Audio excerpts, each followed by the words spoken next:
अस्सलाम वालेकुम viewers, welcome back to my channel cook world plus. क्या हाल चाल हैं सबके? उम्मीद करती हूँ आप सब खैरियत से होंगे। आज मैं आप लोगों को बनाना सिखाऊंगी सबका मनपसंद अंडे वाला बर्गर। तो चलते हैं और स्टार्ट करते हैं आज की रेसिपी। बिस्मिल्लाहिर्रहमानिर्रहीम। सबसे पहले इसके लिए एक दो चीज़ों की कटिंग कर लेते हैं, जिसमें नंबर 1 पे है हमारे पास प्याज और 2 मीडियम साइज़ प्याज हैं और दरमियाने साइज़ की, और साथ ही हम लेंगे यहाँ पे थोड़ी सी बंद गोभी। आप अपनी चॉइस के मुताबिक अगर ज़्यादा शामिल करना चाह रहे हैं तो बेशक आप हाफ़ शामिल कर दें। मैं हाफ़ से भी थोड़ा कम शामिल करूँगी क्योंकि यही काफ़ी हो जाएगी। तकरीबन 4 से 5 बर्गर जो हैं ये बनेंगे, तो उनके हिसाब से मैं आप लोगों को बता रही हूँ।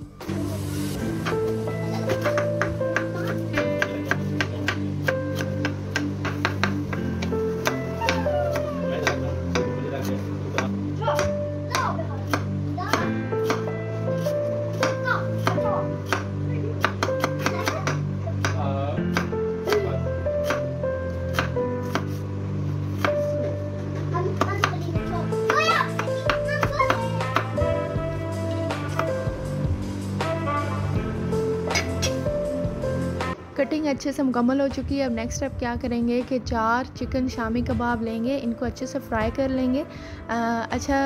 जो बीफ शामी कबाब की रेसिपी है वो मैं पहले ही आप लोगों को बता चुकी हूँ, मेरे चैनल पर अपलोड है। बीफ और ये जो चिकन मटन शामी कबाब होते हैं, इनके बनाने में कोई ख़ास ज़्यादा जो है वो फ़र्क नहीं होता, थोड़ा बहुत ही डिफरेंस होता है।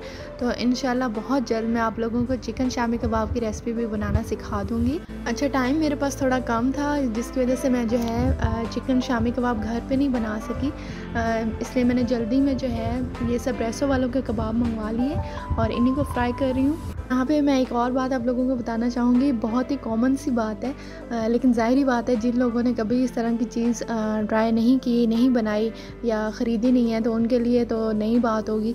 तो मैंने कहा चलो आप लोगों को साथ साथ ये भी मैं बता दूँ कि ये जो केनन्स वग़ैरह हो गए, मेन्यू, सबरेसो, इन कंपनियों के जो कबाब हैं या जो भी आप प्रोडक्ट्स लेते हैं, जो फ्रोज़न प्रोडक्ट्स होती हैं, ठीक है, तो इनमें जो बेस्ट हमारे पास है चीज़ वो है केनन्स की। सबसे जो अच्छे कबाब हैं शामी कबाब, चिकन शामी कबाब, वो केनन्स के हैं।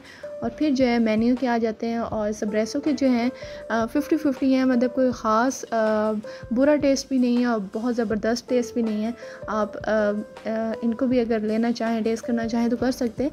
ये मैं उन लोगों के लिए बता रही हूँ जो बिल्कुल जिन्होंने कभी भी ये चीज़ जो है ट्राई नहीं की, और अगर वो इस बार मेरी वीडियो देखने के बाद ट्राई करना चाहें या कभी भी, तो उनको ये आइडिया हो कि कौन सी चीज़ ज़्यादा अच्छी है। अब जो अगली चीज़ बनानी है वो है अंडा, क्योंकि अंडे वाला बर्गर है तो इसके लिए अंडा तो बहुत एक अहम पार्ट है इस बर्गर का।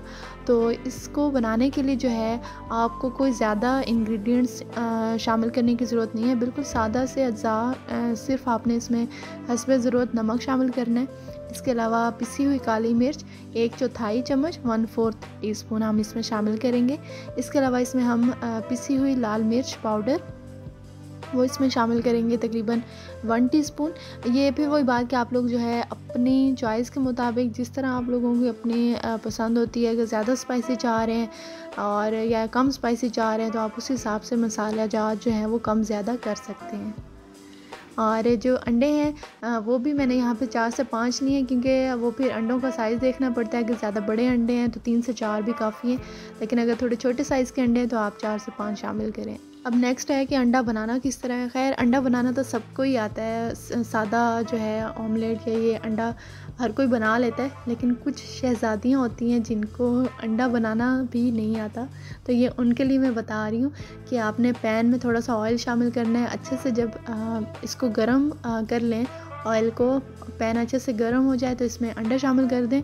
अच्छा, यहाँ पे एक छोटी सी बात है जो मैं आप लोगों को बताना चाहूँगी, छोटी सी टिप है कि आप अगर चाहते हैं कि अंडा एक फुला फुला और मतलब फ्लफ़ी सा सही नरम जैसे अंडा बनता है उस तरह अगर बने, तो उसके लिए आपने क्या करना है कि जैसे ही अंडा शामिल करें तो उससे पहले जो है आँच फुल कर दें, ठीक है, ताकि जब अंडा पैन में जाए तो एकदम से अंडा फूल सा जाए। और इसी तरह आपने फिर इसकी दूसरी साइड भी तब्दील करके अच्छे से इसको कुक कर लेना है। अच्छा, नेक्स्ट स्टेप क्या करना है कि ये जो बन है इनकी कटिंग कर लेनी है दरमियान में से। और कटिंग करते वक्त आपने इस चीज़ का ख्याल रखना है कि कटिंग जो है वो नीचे की तरफ ज़्यादा ना जाए बल्कि ऊपर ऊपर ही रहे, क्योंकि अगर आपने ध्यान ना रखा तो जो नीचे वाला जो उसका पार्ट होगा बन का वो बिल्कुल पतली सी उसकी लेयर बन जाएगी। और जब हम उस पर सारा मतलब उसको असेंबल करेंगे तो वो जो है मुश्किल होगी। इन सारे बन की इसी तरह अच्छे से कटिंग कर लेंगे। और कटिंग करने के बाद नेक्स्ट स्टेप क्या करना है कि जो बन की अंदर वाली साइड्स हैं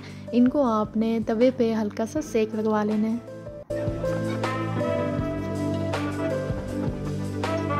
अब चलते हैं आखिरी प्रोसेस की तरफ, जो कि है कि आपने क्या करना है, बन के ऊपर सबसे पहले कबाब की लेयर लगाएंगे। आपने कबाब उठा के छुरी की मदद से इस तरह फैला लेना है पूरे बन पे।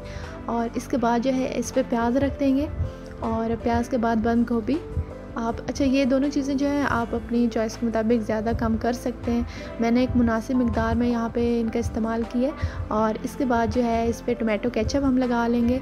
और टोमेटो केचप के बाद मायोनीज़ की भी वही बात कि जी अगर आप बहुत एक्स्ट्रा आप मायोनीज़ लवर हैं, ठीक है, आपको ज़्यादा पसंद है तो आप उसको ज़्यादा भी बेशक लगा लें, लेकिन मैं यहाँ पर मुनासिब जितनी एक ज़रूरत है एक बर्गर में जितनी मुनासिब होनी चाहिए मायोनीज़ की क्वान्टिटी, मैं उसी हिसाब से रख रही हूँ। इन सब के बाद अगली लेयर लगाएंगे चीज़ की। चीज़ आप मोज़रेला चीज़ यूज़ कर लें या फिर चेडर चीज़, जो चीज़ आप इस्तेमाल करना चाहें। सबसे ऊपर एंड पे इस पे रखेंगे अंडा। जो अंडा बनाया था उसके 3-4 स्लाइसिस कर लें, काट लें उसको 3-4 हिस्सों में। और इन बर्गर्स में जो है आप 3 से 4 जो बर्गर हैं इनमें एक एक उठा के रखते जाएं। दोबारा से दोनों साइडों से जो है हल्का सा ना होने के बराबर सेक लगवा लें बर्गर को। और अगर इसी तरह की मज़ीद मज़ेदार रेसिपीज़ आप लोग देखना चाहते हैं तो प्लीज़ मेरे चैनल को सब्सक्राइब कर दें, साथ ही बेल आइकन को प्रेस कर दें ताकि मेरी हर आने वाली वीडियो सबसे पहले आपको मिले।